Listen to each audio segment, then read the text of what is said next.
Soy Luis Javier Castro Naranjo, profesor de esta Facultad de Medicina durante los últimos 30 años y les voy a hablar de un tema que me apasiona bastante, que es el de medicamentos y embarazo.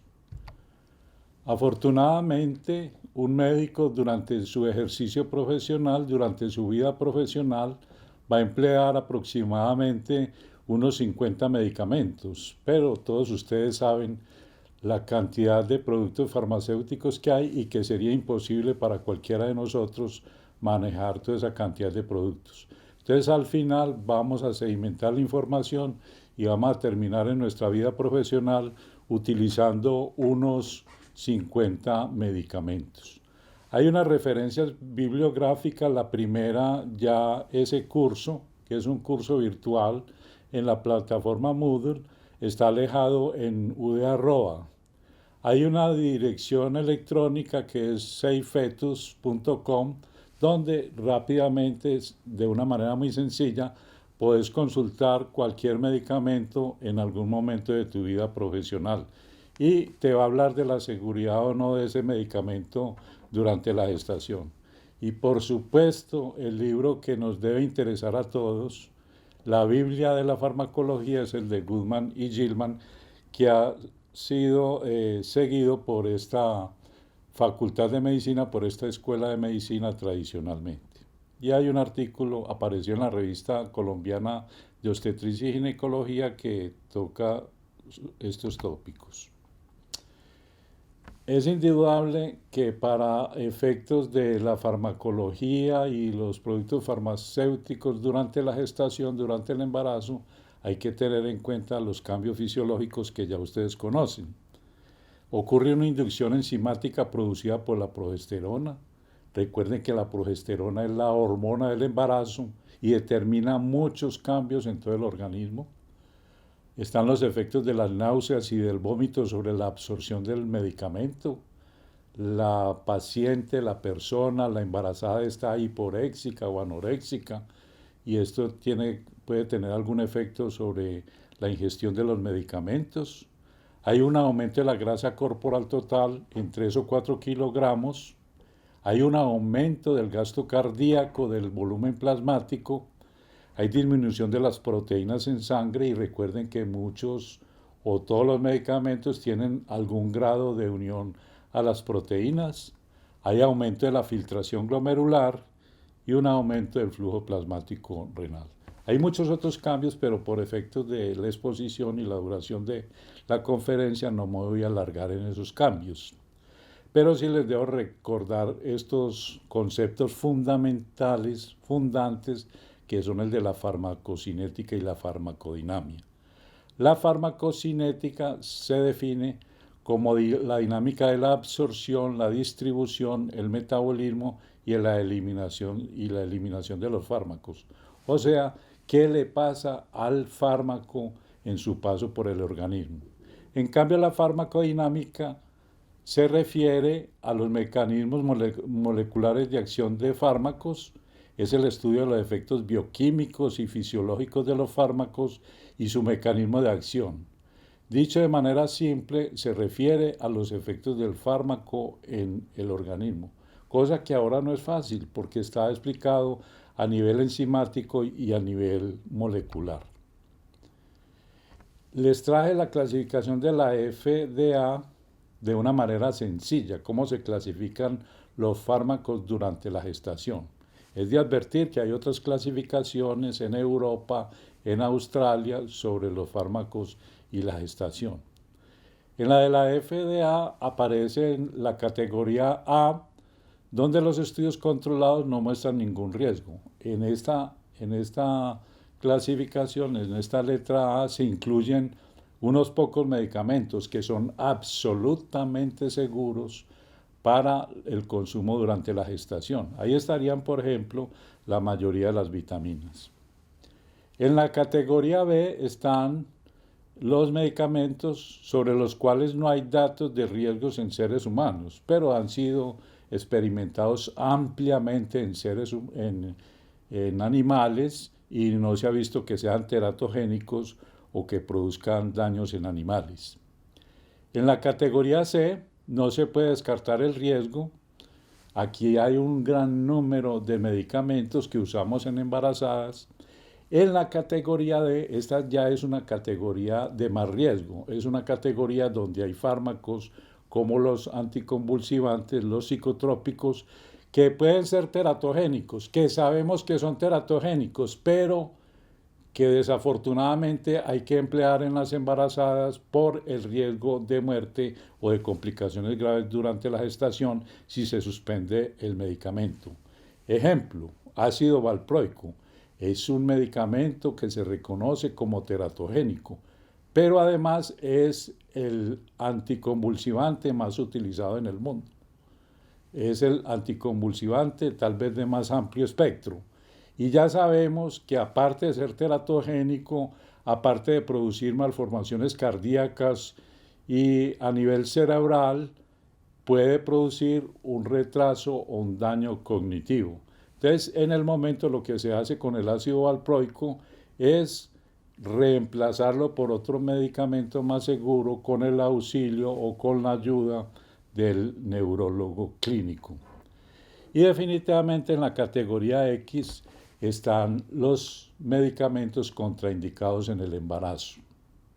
Aquí tenemos que hacer alusión, mención a la talidomida, que fue la que dio origen a todos estos problemas de teratogenicidad, a la que hizo que desarrolláramos los conceptos, el conocimiento en torno a la teratogenicidad.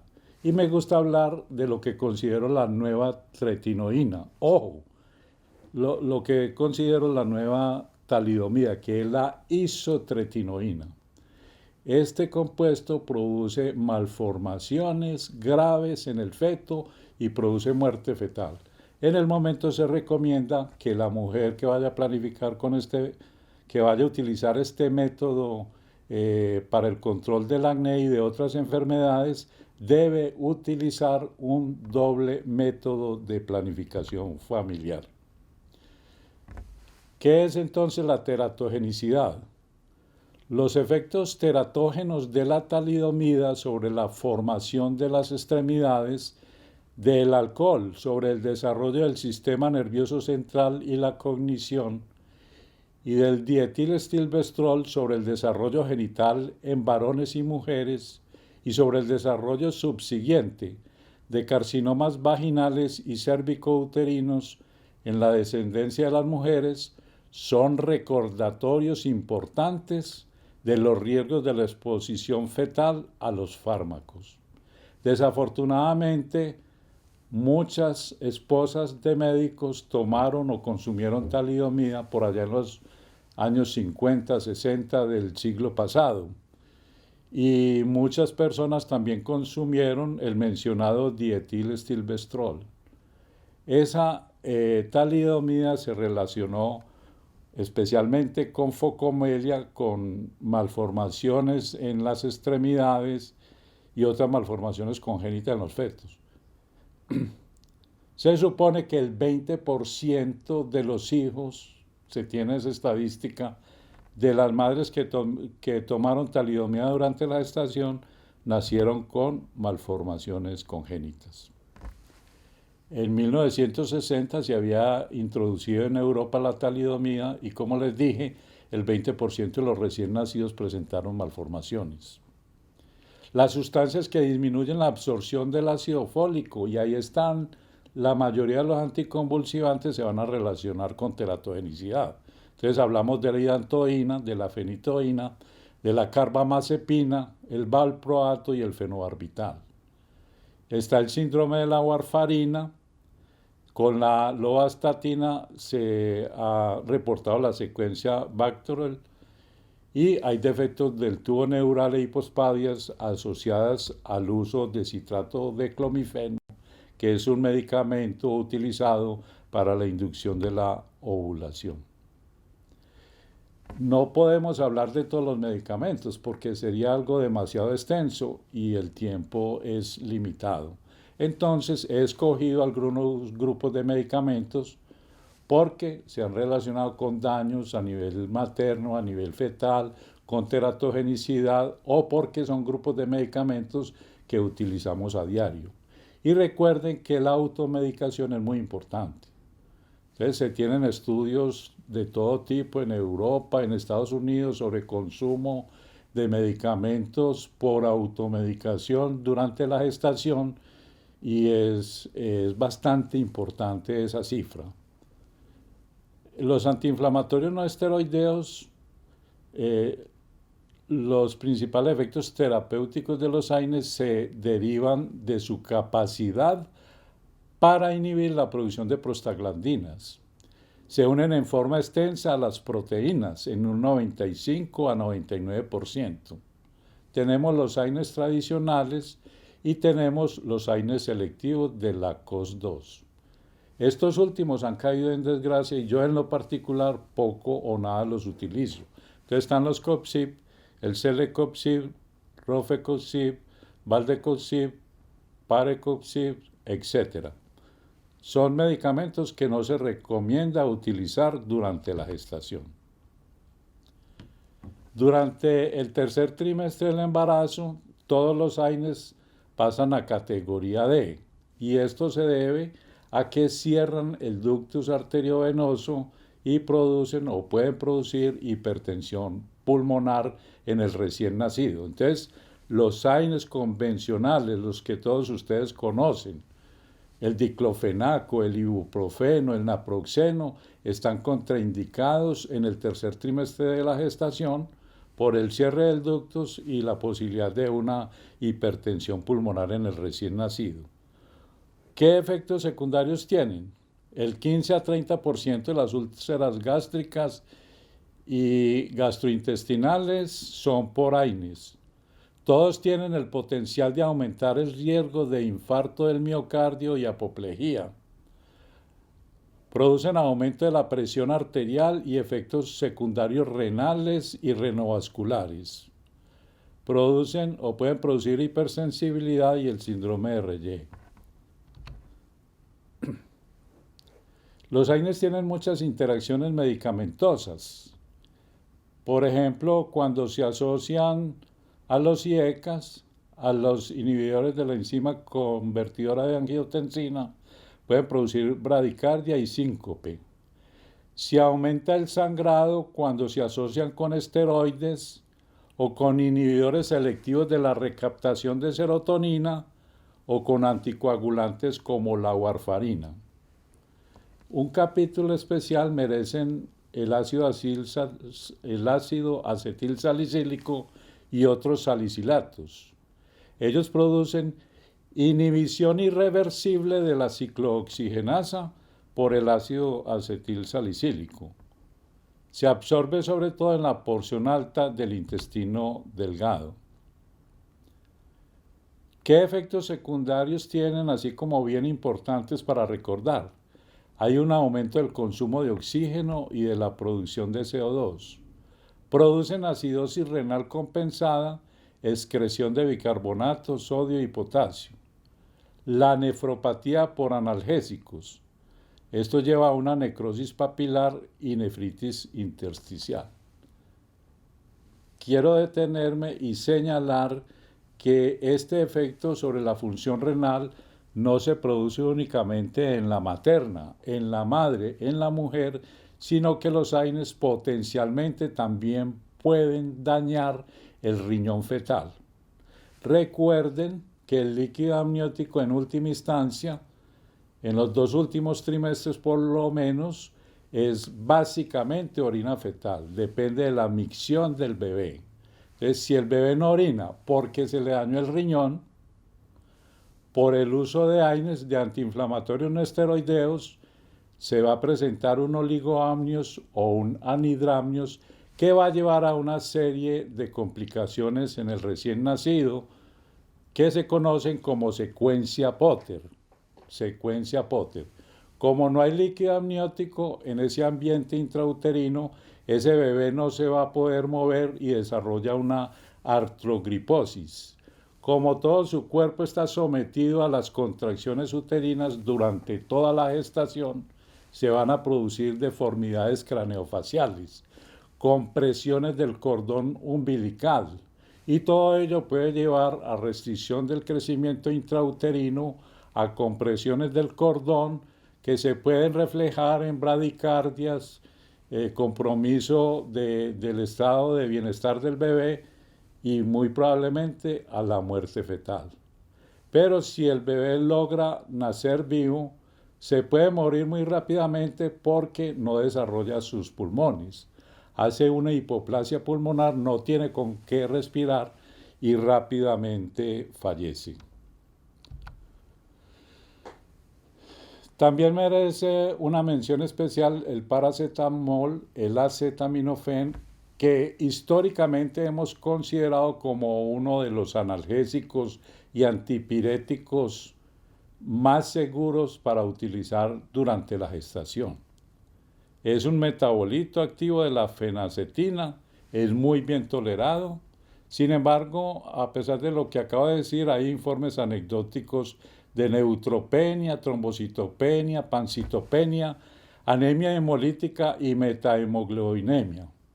Ustedes, señores médicos, se van a enfrentar ante una materna que les lleva los resultados de unos exámenes de laboratorio y con alguna frecuencia pueden observar que en el hemoleucograma hay la presencia de trombocitopenia.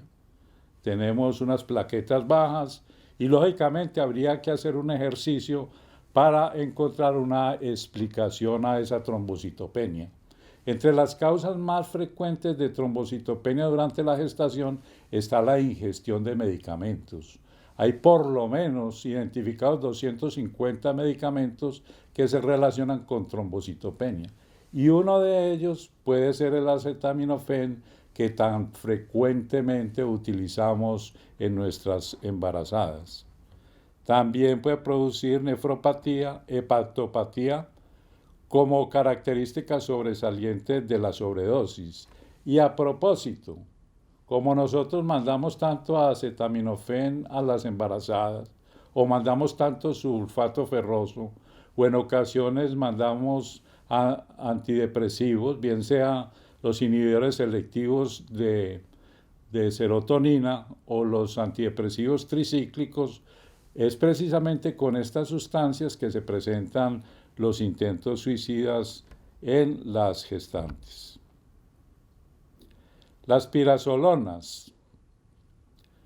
La dipirona, que también se conoce como metamizol, es un medicamento que cuando yo estaba estudiando medicina, y eso ya hace mucho tiempo, era prohibido en los Estados Unidos y Europa. Y sin embargo, se seguía mandando este tipo de medicamentos para países latinoamericanos y africanos y de otras latitudes.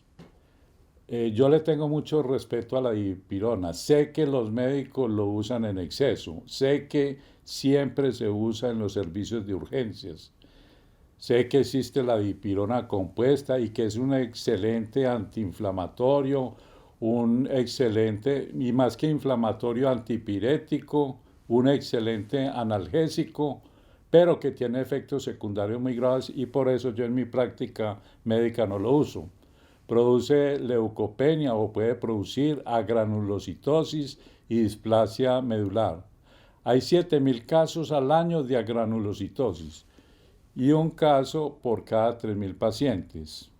Y hay un caso de anafilaxia por cada 5.000 pacientes. O sea, cuando usted decide como médico usar pirazolonas, usar dipirona, usar gifaril, usar novalgina o cualquier otro nombre comercial, tiene ese riesgo grande de que el paciente le presente una anafilaxis o que le presente una agranulocitosis o una displasia medular. Vamos a hablar muy poquito de los antimicrobianos, pero los tenemos que mencionar porque también son unos medicamentos bastante formulados a nuestras embarazadas. Habría que concebir las moléculas de antimicrobianos como ligandos, cuyos receptores son las proteínas de los microorganismos. Hacia esto apunta la farmacología. Nosotros utilizamos bastante metronidazol y tiene estas indicaciones. tricomoniasis, amibiasis, infecciones anaeróbicas, yardiasis, cirugía colorectal. Yo sobre el metronidazol digo que es un medicamento mayor de edad, porque lo estamos utilizando desde los años 60. Ha sido ampliamente usado en todo el mundo, incluidas lógicamente las mujeres embarazadas, que son las que nos preocupan en este momento. Nadie ha podido demostrar a ciencia cierta que sea un medicamento teratogénico. Nadie ha podido demostrar que el metronidazol sea teratogénico. Sin embargo, yo trato de evitarlo durante el primer trimestre del embarazo, a no ser que sea estrictamente necesario. Pero es un medicamento excelente para esas indicaciones que les acabo de mencionar. Y recuerden que en las embarazadas es muy común la vaginosis bacteriana, y ese es el medicamento de elección, el metronidazol. Puede producir cefalea, náuseas, serostomía y un sabor metálico en la boca. Recuerden que tradicionalmente le hemos dicho a nuestros pacientes que no deben consumir bebidas alcohólicas cuando estén en un tratamiento con metronidazol, por el famoso efecto Antabuse. Si la persona lo hace, puede producirse un cuadro caracterizado por náuseas, vómitos, diarrea, mucho malestar general, lo que llamamos efecto Antabuse. Produce también neurotoxicidad y puede llegar a producir un síndrome de Stevens-Johnson, como muchos otros medicamentos, pero afortunadamente el riesgo de un Stevens-Johnson es supremamente bajo. Estos medicamentos sí me llaman bastante la atención y me gusta hacer énfasis sobre ellos, los anticonvulsivantes. Como principio decimos que todos los anticonvulsivantes son teratogénicos. Durante muchos años en la universidad, en el departamento de ginecología y obstetricia, porque era lo que leíamos en la literatura universal, cambiábamos medicamentos por fenobarbital, considerando que este medicamento, el fenobarbital, era más seguro para las embarazadas. Es igual de teratogénico. Tal vez un poco menos teratogénico que el ácido valproico, pero igual el fenobarbital es teratogénico. Entonces, esta costumbre no la volvimos a utilizar, no cambiamos medicamentos antiepilépticos por fenobarbital, porque no es necesario y porque, ya lo dijimos, también es teratogénico. Hay 2,5 millones de pacientes epilépticos en Estados Unidos. Se reconocen 40 formas diferentes de epilepsia. Este otro dato es muy importante. La FDA exigió a las farmacéuticas que incluyeran en las etiquetas, en los envases de los anticonvulsivantes, que podían inducir pensamientos e ideas suicidas. Y remato con esa frase, pues, de que todas las drogas anticonvulsivantes son potencialmente teratogénicas. Veamos algunos de ellos. La fenitoína tiene una unión a proteínas en el 90%. Y miren esta cantidad de efectos secundarios que son extraídos de la farmacología de Goodman y Gilman, no me estoy inventando nada.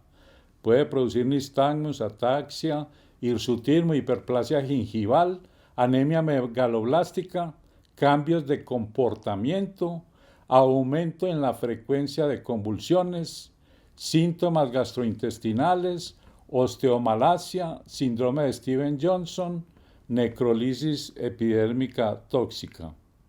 Y seguimos con la fenitoína. Esto también es textual de Goodman y Gilman. Los niños expuestos in útero a fenitoína pueden tener neuroblastoma, tumor de Wills, linfoma, ganglioneuroblastoma, ependimoblastoma, mesenquimoma y tumores neuroectodérmicos. De todas maneras les confieso que en estos 30 años, que llevo como docente de la Universidad de Antioquia, no he conocido casos de este tipo de tumores asociados al uso de fenitoína durante la gestación. Y muchas de nuestras pacientes actualmente siguen recibiendo fenitoína. Ojo, este mensaje es muy importante. Los medicamentos anticonvulsivantes, a pesar de ser clasificados como categoría D, deben seguir siendo administrados a las embarazadas. ¿Por qué? Porque se puede presentar un estatus epiléptico cuya primera causa es la suspensión de la medicación y el estatus epiléptico tiene una mortalidad materna y perinatal prohibitivas. Si nos quedan dudas con algún medicamento, si vamos a cambiar el ácido valproico por otro medicamento, debemos acudir al neurólogo clínico para que nos ayude con esa transición hacia otro medicamento menos teratogénico que el ácido valproico y que no produzca ese retraso cognitivo que ya se conoce. Del fenobarbital, recordemos que fue el primer anticonvulsivante orgánico eficaz, tiene acción sobre el receptor GABA, en los niños puede producir irritabilidad e hiperactividad, en los ancianos agitación y confusión, y se ha asociado, como ya lo esbozamos desde el principio, por la deficiencia del ácido fólico, anemia megaloblástica, hipoprotrombinemia, exantema escarlatiforme, osteomalacia, sedación, nistagmus y ataxia. La carbamazepina también es viejo, es de los años 60. Su indicación inicial y única y exclusiva era la neuralgia del trigémino, pero desde 1974 la FDA lo aprobó como anticonvulsivante. Químicamente es similar a los antidepresivos tricíclicos, es pariente de los antidepresivos tricíclicos, es útil en pacientes maníaco-depresivos. Entonces es muy común que una paciente psiquiátrica, una paciente con enfermedad mental, esté consumiendo carbamazepina o ácido valproico, en estos casos como estabilizadores del ánimo. Entre los efectos secundarios se cuenta con somnolencia, vértigo, ataxia, diplopía y visión borrosa, náuseas, vómitos y alteraciones hematológicas graves. El ácido valproico, el más utilizado de los anticonvulsivantes y también el más teratogénico, y actualmente se está insistiendo mucho en que produce retraso cognitivo. Entonces la invitación es a que lo cambiemos durante la gestación, no suspenderlo, cambiarlo a otro medicamento. Si lo suspendemos bruscamente y dejamos a la paciente sin otra medicación, se puede presentar el estatus convulsivo. Puede producir anorexia, náusea, vómito, sedación, ataxia, temblor, erupciones, alopecia, estímulo del apetito, hepatitis fulminante, pancreatitis aguda y defectos del tubo neural. Les voy a contar una anécdota que me parece muy simpática. En una IPS de la ciudad, hace un par de años, hubo una noticia mediática en Teleantioquia Noticias, en Hora 13, donde decían que en una IPS se había quemado una paciente con un ácido. Y en realidad lo que había pasado es que un neurólogo le formuló adecuadamente, apropiadamente, un ácido valproico a una señora que, entre otras cosas, no estaba embarazada e hizo un Steven Johnson o una necrolisis epidérmica tóxica, lo cual fue interpretado por los familiares, por las hermanas de la paciente, como que la hubieran quemado en esa IPS con un ácido. Y efectivamente la señora había recibido el ácido valproico. La etosuximida es poco utilizada, pero es útil en crisis de ausencia y como efectos secundarios puede producir náuseas, vómito, anorexia, somnolencia, letargo, euforia, mareo, cefalea, hipo, síntomas de Parkinson y fotofobia. Las benzodiazepinas son más sedantes y ansiolíticos, aprobados como anticonvulsivantes el diazepam y el lorazepam. El clonazepam produce somnolencia y letargo, incoordinación muscular y ataxia, hipotonía, disartria y mareos. El clonazepam es útil en las crisis de ausencia, al igual que en las convulsiones mioclónicas. Sobre las benzodiazepinas, no las recomendamos en las convulsiones eclámpticas. Específicamente estoy hablando del diazepam, que se utiliza en nuestro medio para el tratamiento de convulsiones.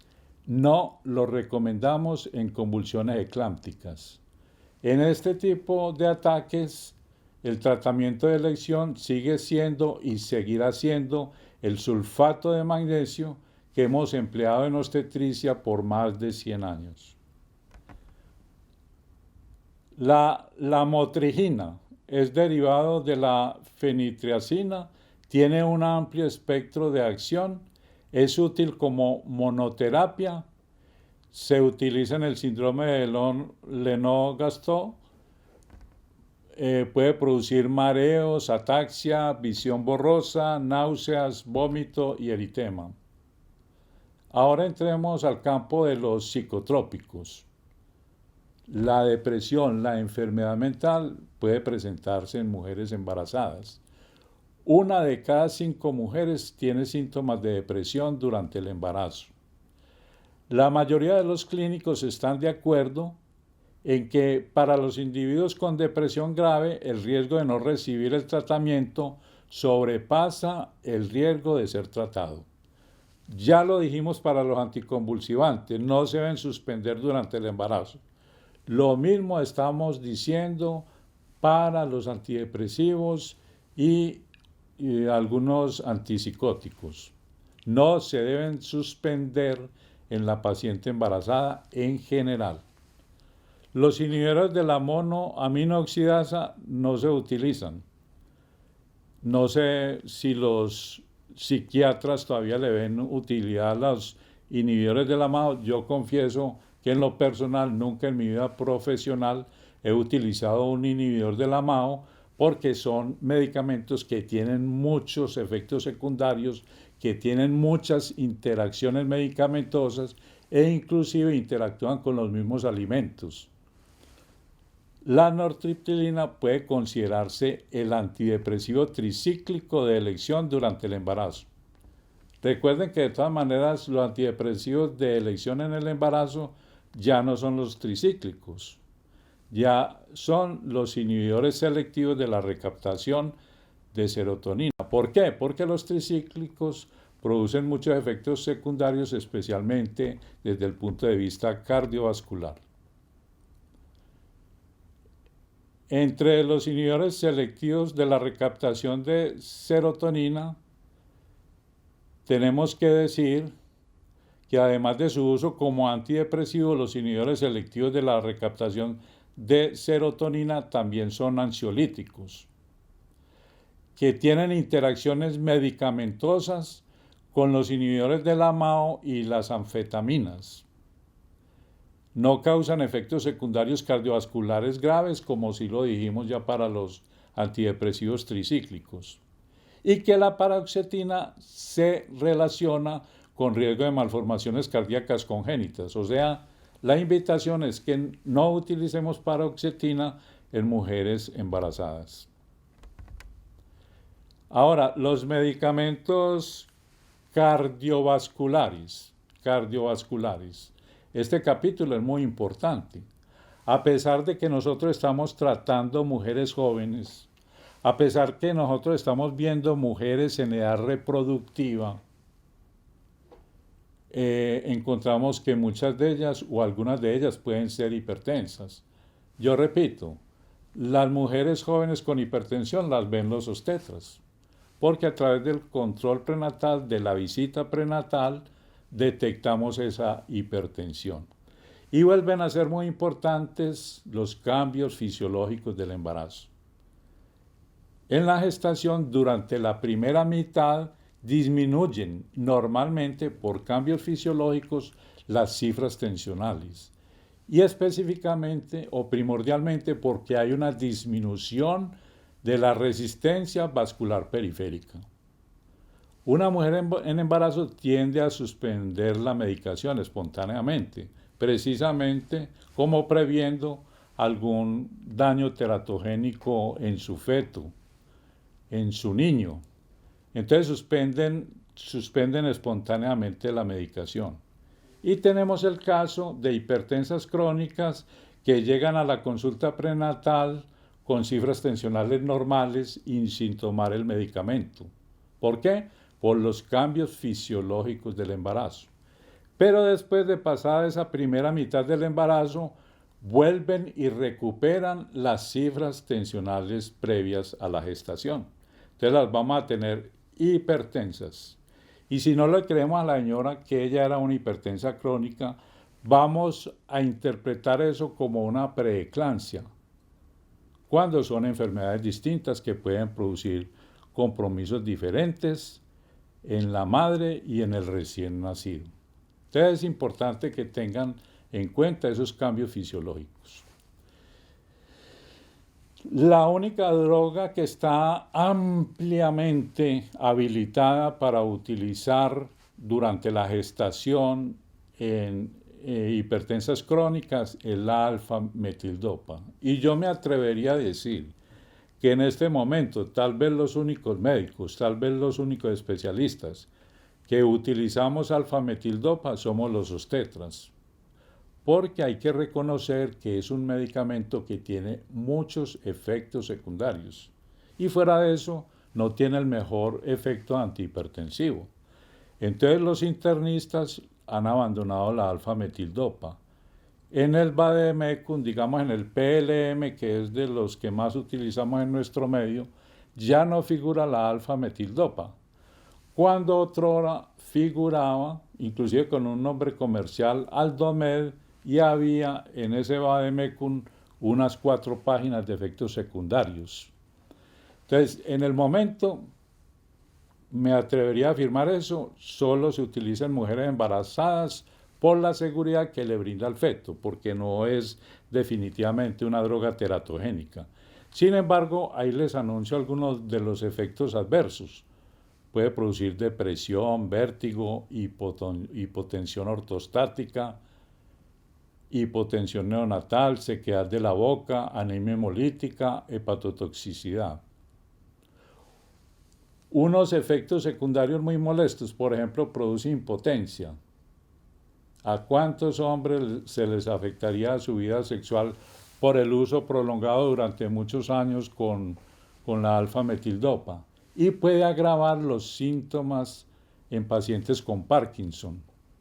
¿A cuántos pacientes con Parkinson se le agravan sus síntomas por el uso indiscriminado de alfa-metildopa en ellos?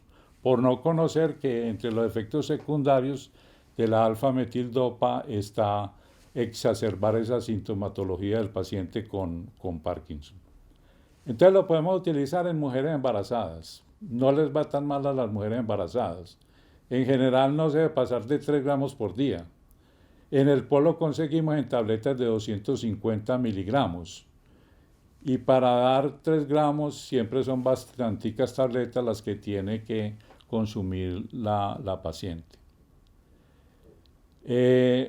Nos toca cambiar medicamentos porque definitivamente los IECAS están absolutamente contraindicados en la gestación porque producen 2 efectos.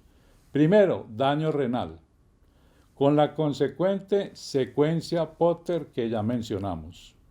Va a dañar el riñón fetal, el bebé, el feto no orina, no se produce el líquido amniótico, hay un anhidramnios y eso lleva a la secuencia Potter que termina muy mal con una hipoplasia pulmonar y una muerte fetal. Entonces el captopril, el enalapril están contraindicados en el embarazo, hay que suspenderlos en las pacientes hipertensas crónicas que están consumiendo estos medicamentos. El nifedipino es un buen medicamento, para utilizar en obstetricia. Tiene dos usos muy grandes. El primero es como tocolítico, como uteroinhibidor.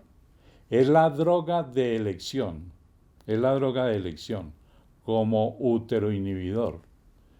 Está por encima de la terbutilina, que ha caído en desuso, porque los efectos secundarios son mucho más importantes, mucho más frecuentes cuando se administra terbutalina que cuando se da nifedipino a una paciente.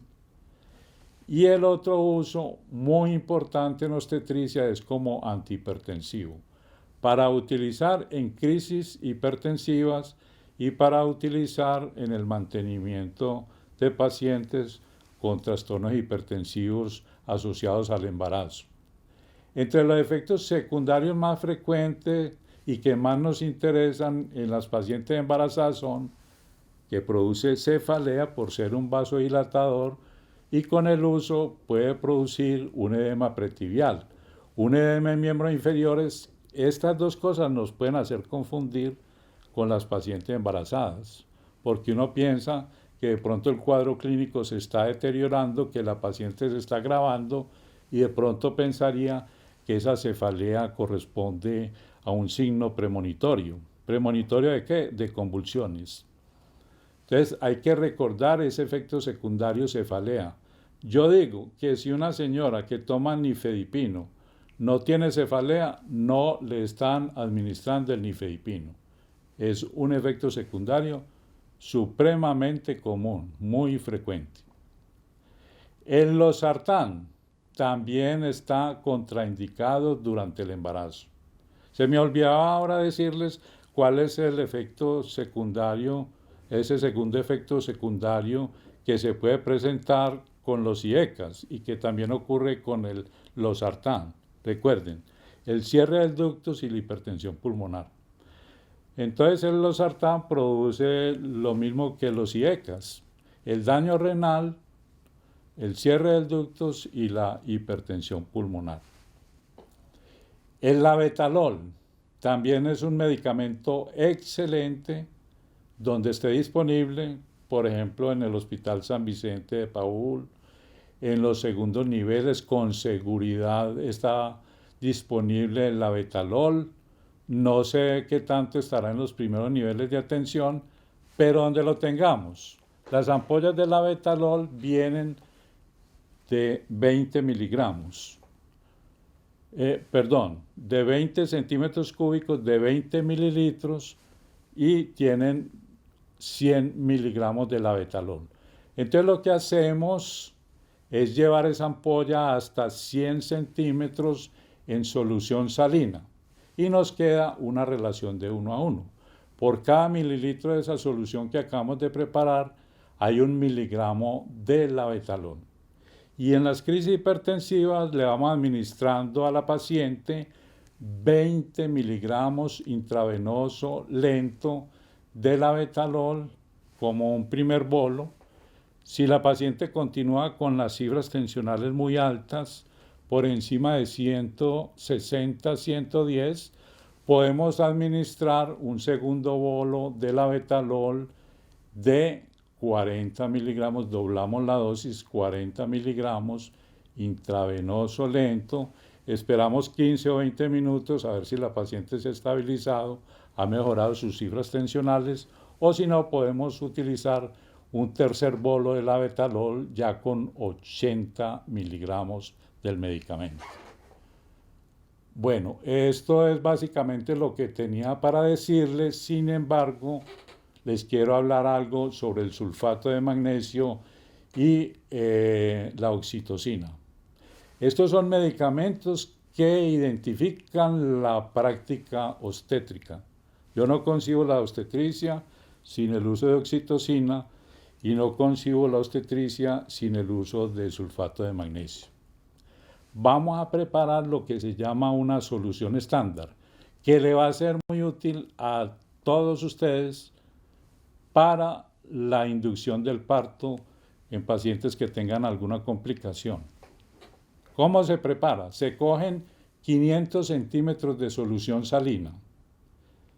y en esos 500 centímetros se ponen 10 unidades de oxitocina.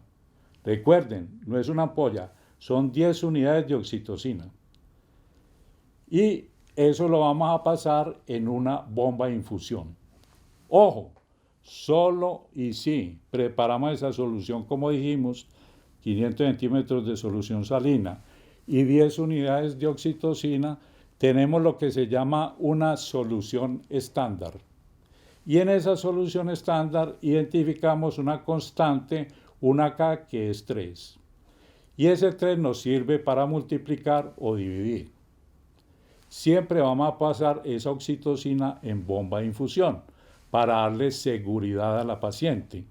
Porque la oxitocina, entre otras cosas, puede llegar a producir una polisistolia, un estado fetal no tranquilizador, una muerte fetal, una ruptura uterina, una muerte materna. Todas son cosas demasiado graves. Entonces ustedes como médicos siempre la van a emplear de una manera muy juiciosa y en bomba de infusión. Cuando preparamos esa solución estándar y lo vamos a pasar en la bomba de infusión, si yo pasara esa solución a 6 centímetros cúbicos por hora, a 6 mililitros por hora, le estaría pasando a esa paciente 2 miliunidades por minuto de oxitocina, que es una buena dosis para arrancar una inducción. Y les hablaba que había una constante 3, nos sirve para multiplicar o dividir. Multiplicamos las miliunidades por 3 y obtenemos los mililitros por hora a los cuales se debe pasar esa infusión. Y al revés, si dividimos los mililitros por 3, obtenemos las miliunidades por minuto, que es la forma de dosificar la oxitocina. O sea, yo le puedo poner a una paciente 2 miliunidades por minuto de oxitocina, 6 miliunidades por minuto de oxitocina, 10 miliunidades por minuto de oxitocina, o en unas gestaciones muy tempranas hasta unas dosis mucho más altas.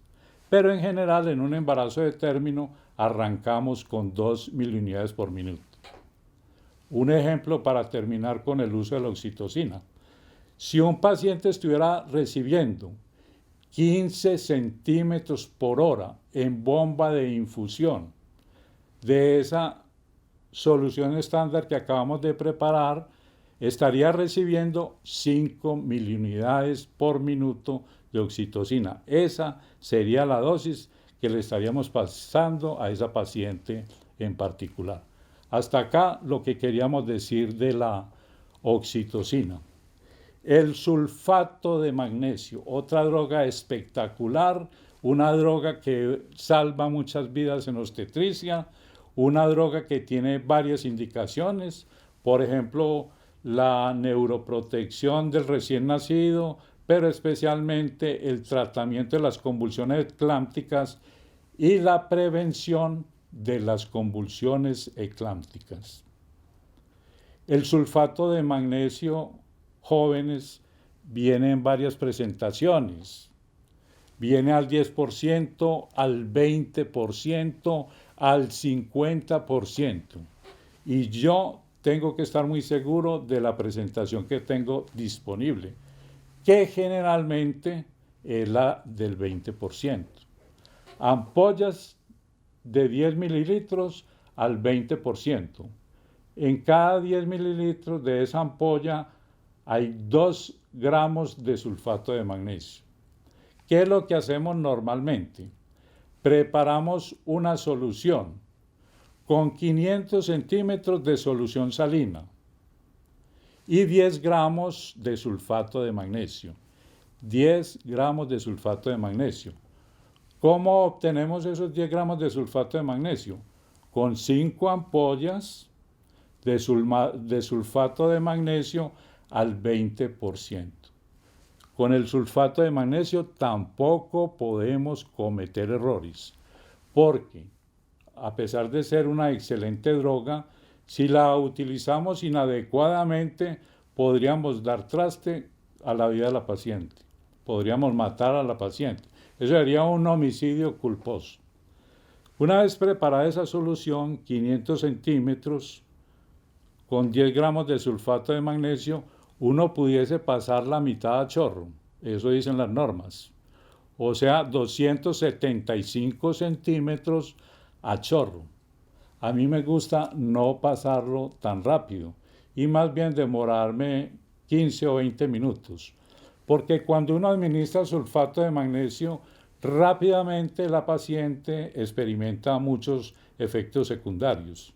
Se vuelve muy inestable, manifiesta yo me voy a morir, ¿qué es esto tan horrible?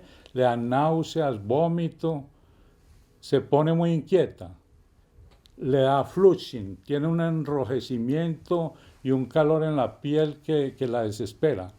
Eso únicamente se presenta cuando pasamos el sulfato de magnesio a chorro. Una estrategia sería decirle a la paciente, vea, esta droga inicialmente se la va a pasar muy rápido y va a experimentar estas sensaciones, va a tener estos síntomas y la persona, sabiendo qué es lo que le va a pasar, tal vez tolere mejor esos efectos secundarios. O si no, es demorando un poco, 15 o 20 minutos, el paso de esa mezcla o de ese bolo inicial del sulfato de magnesio. Y luego continuamos a 1 o 2 gramos por hora en bomba de infusión. ¿Cómo hacemos para pasar 1 gramo por hora? Pasamos 55 centímetros por hora de esa solución que preparamos en bomba de infusión y ahí le estaríamos pasando 1 gramo por hora. Pudiesen ser 2 gramos por hora, entonces ya no serían 55, sino 110 centímetros por hora de ese sulfato de magnesio. ¿Listo? Entonces, lo pasamos inicialmente a chorro o en 15 o 20 minutos, le estamos administrando 5 gramos de sulfato de magnesio en ese momento a la paciente. Y luego hacemos un sostenimiento con 1 o 2 gramos por hora, que corresponden a 55 cc por hora o 110 cc por hora, si se trata de 1 o 2 gramos en 1 hora. Los efectos secundarios del sulfato de magnesio son fundamentalmente los que ya dijimos con esa mezcla inicial, con ese bolo inicial, pero adicionalmente es un depresor del sistema nervioso central, entonces pudiese producir somnolencia. Y tenemos que estar muy pendientes de la eliminación urinaria porque el medicamento se elimina a través del riñón. Entonces, si la paciente está en anuria, habría que modificar la dosis del sulfato de magnesio. O dependiendo del valor de creatinina, podemos utilizar una dosis menor de sulfato de magnesio. Bueno, yo creo que hasta aquí. Muchas gracias. Espero que les sirva bastante esta conferencia sobre medicamentos y embarazo para su desempeño profesional.